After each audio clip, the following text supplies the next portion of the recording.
yemekliklarga agar vaqt chiqara olsangizlar, pakizligi, ishashligini bola silishtirish hojatsiz. Bu ta'mimi sirtnikida peyzijimo tuqqanlar sirtnikida yeyishlik. Faqat sinab baqmaganingizlar uchchi bilamaysizlar agar sinaganlar cho'qim bunga ixro bo'ldi. Bunga yalik to'qib ochig'ini ishlatim tuqqanlar balakasi qaraganda mushir angmaslishidim. Aqsham qomilga kivaga tuqqanlar, iqimlar turpa pichallar uchib tinab nalakatdi bilamadim. Shundoq go'zal bir nashliq yo'llar qo'ysam do'yini 5 qayib mang'amay qoldi demeysizlar. Ya ovozimni saqin qaldingizlarmi? Tuqqanlarim bugun bir kucha qo'yingizlar, ajaba yulduz yuraklarni bes qo'ysangizlar mana bir xil xo'sh o'kdi degan machu. Yonyonni cho'kish cho'nglig'ida qilsak bo'ldi. Eki bularni tamlantirib olamiz. To'xoga tuzni chiqariq soldim, chaqa azariqli solamiz. Eki hoji uni ahmosh vejing bir qo'shiqni ikkiga bo'lib jon yo'qib yaxshilashtiramiz. Sut qo'ysangizlar teg'imi yumshoq ham tamlik pishidi ekan. Muhimi machong usamniki qo'noq kiraqmali cho'qim bo'lish kerak deb o'tqalarim go'shtidagi nimlarni yumshtidi, lekin teshini nati churik teg'imi yeyishlik qildi. Juma eng yaxshi ko'rgan yerim buniki og'zi itildiga qilib qo'laylik qildi. Emasmi ham ishonchli tuqqala tegidik olam desa tavasingizlar bo'ldi. Yonyoni teshidagi suyini paxta qog'oz bilan qurtib olib, ekimala yarim soatda tamlanib ketgandek kiraqmalga milaymiz. Juma to'xoqqa kelgankamda buningga tuz, zir tamlik o'g'aydib zirsab aralashtirib eki go'shtni meladik. Juma teshlarda yamamalavri kiraqmalga men o'z tamdarik chiqqaydib muvofiqlamalar qo'ydim.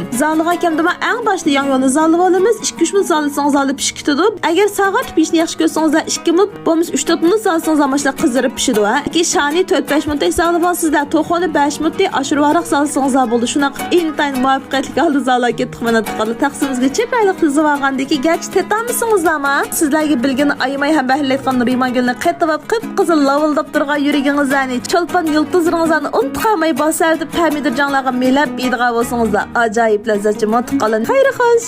Qat'iy ishingizga